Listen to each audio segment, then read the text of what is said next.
Será que o seu sobrenome é um sobrenome judaico? Será que a sua origem verdadeira tem a ver com o povo judeu? Então a gente vai ter que entender melhor a história da vinda dos judeus para o Brasil e a influência até de costumes que a gente tem até o dia de hoje da vinda dos judeus para o Brasil. A história, ela começa lá para os anos de 1300 e pouco, mas quando é que ficou forte mesmo? Foi em 1492, quando os reis Fernando e Isabel da Espanha, completamente influenciados pela Santa Inquisição, falaram que todos os judeus devem ou se converter ao catolicismo ou eles serão expulsos da Espanha, e aqueles que permanecerem sem se converter serão mortos de uma forma nada agradável. O que acontece é que na Espanha muitos judeus resolvem ficar, fazem conversões aparentes ao cristianismo. Porém, de 100 mil a 120 mil judeus resolvem viver na vizinha Portugal, porque Portugal aceitou de braços abertos os judeus. Por que ele fez isso? Porque os judeus, eles traziam uma bênção muito grande a nível econômico. Além de ter muitas posses, eram pessoas com profissões, qualificados, então faziam a economia do país florescer. Então ele ficou muito feliz de receber esses judeus. Porém, o que acontece é que Dom Manuel, ele quer casar com a filha dos reis da Espanha. Os reis da Espanha falam somente se os judeus forem expurgados de Portugal. O interesse do rei Manuel era tão grande que ele aceita fazer isso. E o que ele faz? Preste atenção. No ano de 1497, ele fala para todos os judeus da cidade: vocês devem se converter. Porém, aqueles que não querem se converter, eu vou disponibilizar navios que levarão vocês novamente à Terra Santa, a Terra Prometida de vocês. O que acontece exatamente no dia da Páscoa? Vem centenas de milhares de judeus, não para se converter, e sim para esperar os prometidos navios de Dom Manuel, e o que acontece é que não tinha navio nenhum. O que tinham eram os padres, junto com soldados da Inquisição, que começaram a pegar cada uma dessas pessoas e convertê-los à força.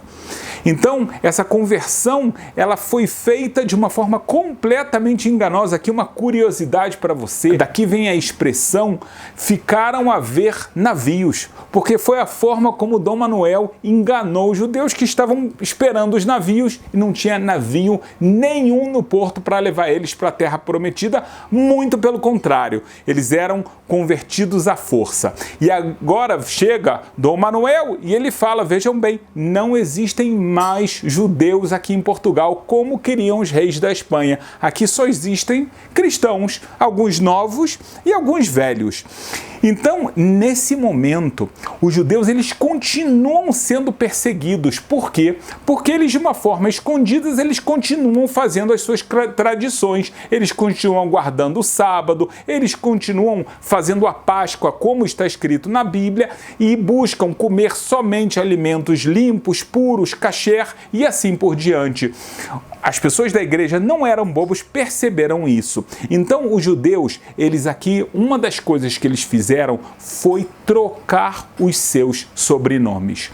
Eles buscaram mostrar: não, nós somos parte do povo. Às vezes, eles escolhiam nomes de acordo com o local onde eles viviam. Se tinha uma cidade que se chamava Guimarães, então eles iam anotar o seu sobrenome como Guimarães. Se eles encontravam um lugar que tinha um pomar muito grande de figueiras, então vamos chamar que o nosso nome agora é Figueira, e assim por diante. Então aqui a gente já vê uma mudança de sobrenomes. Ela também acontece na Espanha, ela acontece em Portugal, mas aqui acontece um fato histórico.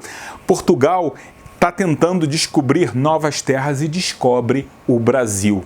Já nas primeiras expedições ao Brasil, houveram cristãos novos que chegaram juntos e trouxeram para eles não só a grande novidade que existe uma terra nova, uma terra muito abençoada por Deus, mas pode ser que é a solução para 100 mil judeus que moram em Portugal, outros que moram na Espanha, para que eles possam viver um lugar onde eles possam ter alguma liberdade e não ter o medo de serem denunciados, assassinados eles e os seus filhos. O que acaba acontecendo é uma emigração em massa de Portugal para o Brasil. São os cristãos novos tentando se reerguer de todas as formas, economicamente, porque muitos dos seus bens foram confiscados, mas tem alguma liberdade religiosa. Então eles vêm para o Brasil e aqui esse fenômeno de mudança de sobrenome fica muito mais forte. Por quê? Porque aqui, mais tarde, a Inquisição também chega ao Brasil, além de que o próprio Brasil já tinha leis discriminatórias. Por exemplo, um cristão novo não pode casar com um cristão velho.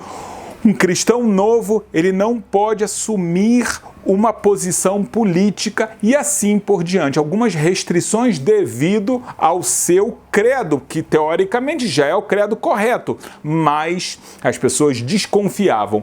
A Inquisição, quando chega aqui, eles chegam a buscar 9 gerações para saber se a pessoa tinha algum sangue judeu. Então, essa mudança de sobrenomes, ela é feita de uma forma quase histérica. E quando a Inquisição, antes de matar as pessoas, de assassinar cada uma dessas pessoas, o que elas faziam também, mas o seu vizinho também tem mais alguém que você conhece, e como eles eram pessoas que utilizavam de métodos terríveis, métodos de tortura. As pessoas nesse momento denunciavam quem eles queriam, ou seja, quem a igreja queria, simplesmente para poder sofrer menos. Então o que acontece? Veja que coisa interessante. Nós temos hoje em dia os autos da Inquisição.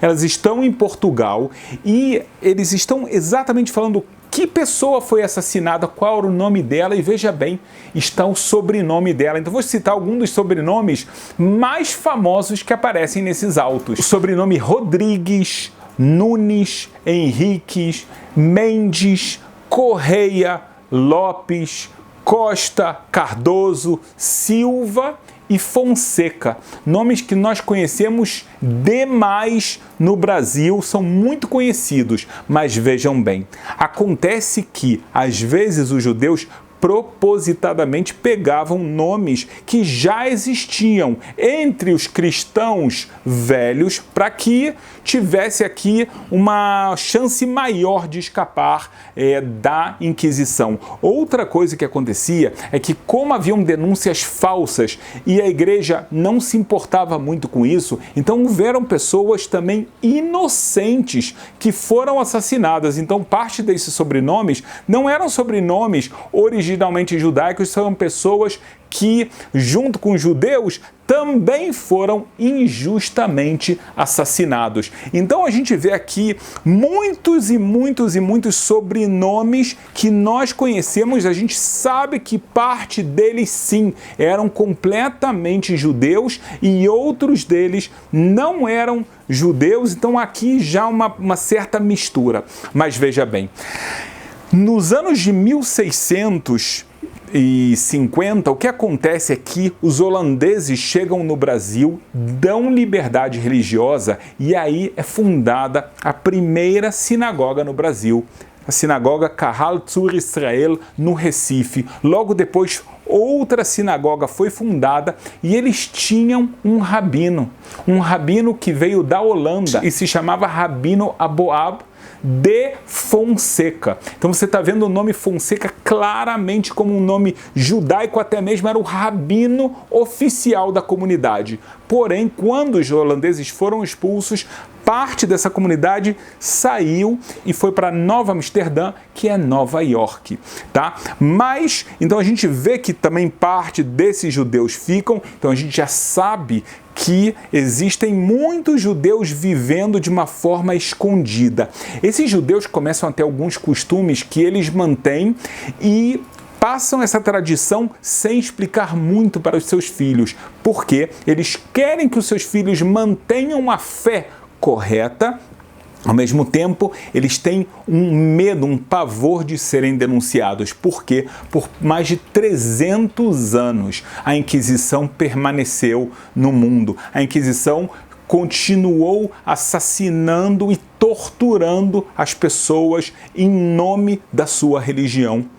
Então, a mudança de sobrenomes e, por outro lado, os costumes que eram mantidos de forma escondida, eles continuaram muito forte, e vale a pena também aqui citar que muitos desses judeus ou cristãos novos, eles resolveram se assimilar. Eles resolveram buscar casar com pessoas não judias de tanto temor que eles tinham sobre suas vidas e a vida de seus filhos que iriam nascer. Então, há uma assimilação já inicial que acontece com a comunidade. Por outro lado, a gente vê costumes que, por exemplo, haviam pessoas que só casavam com pessoas da família. Eles buscavam todos os relacionamentos que a Bíblia permite, não de irmão com irmã, pai com filha, isso é claro que não, mas primos com primas, tio com sobrinha, esse tipo de relacionamento para manter as leis bíblicas de casamento. Outros costumes interessantes, a ideia de que se você apontar para estrelas ou para a lua, vai crescer uma verruga no seu dedo.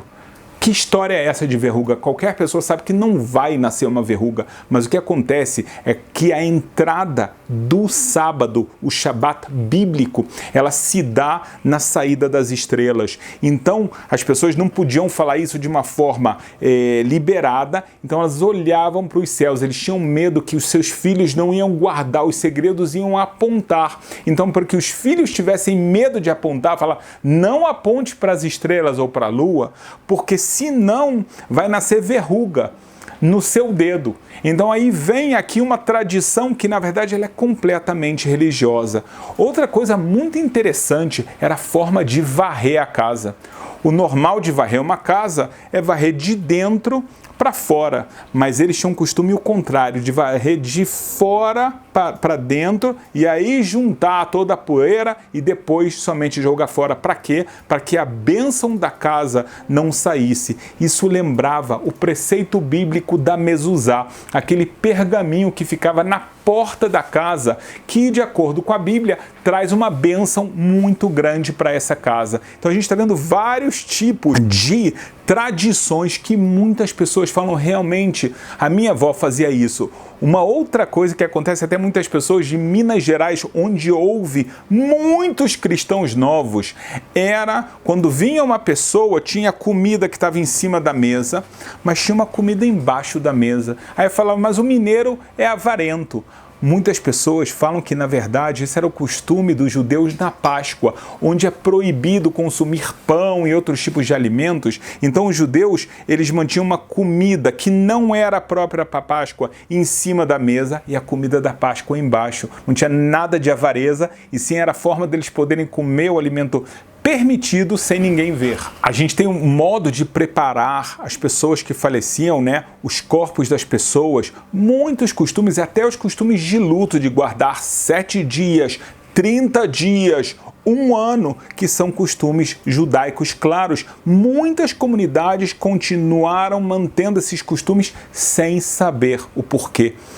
Então, muitas pessoas viam as suas avós ou as suas mães acendendo velas, sempre na sexta-feira, e pedindo para as pessoas se vestirem com uma roupa melhor, porque agora vamos comer toda a família junta de uma forma especial. E é claro que eles estavam comemorando o sábado, que começa na sexta-feira à noite. Então a gente vê uma série de costumes e tradições até de mulheres que depois do seu período menstrual faziam questão de passar por alguma purificação, algum banho e assim por diante. O que acontece então é que a gente vê uma comunidade que ela tenta se manter de alguma forma, absorve muitos sobrenomes novos que acabam se misturando cada vez mais, ou seja, com as gerações que vieram na continuação, as pessoas já não entendiam completamente, até mantinham as tradições, mas não sabiam porquê e acabavam se casando com pessoas de outras religiões. Então acaba que a gente vê realmente muitos sobrenomes de origem claramente judaica, porém impossível de provar que todas essas gerações conseguiram se manter judeus por tanto tempo. Mas é claro que fica uma faísca muito forte dentro da alma. É o que acontece com muitas pessoas hoje, que sentem uma atração muito grande por costumes judaicos e resolvem fazer teste de DNA e veem que tem uma bela porcentagem no seu sangue de um DNA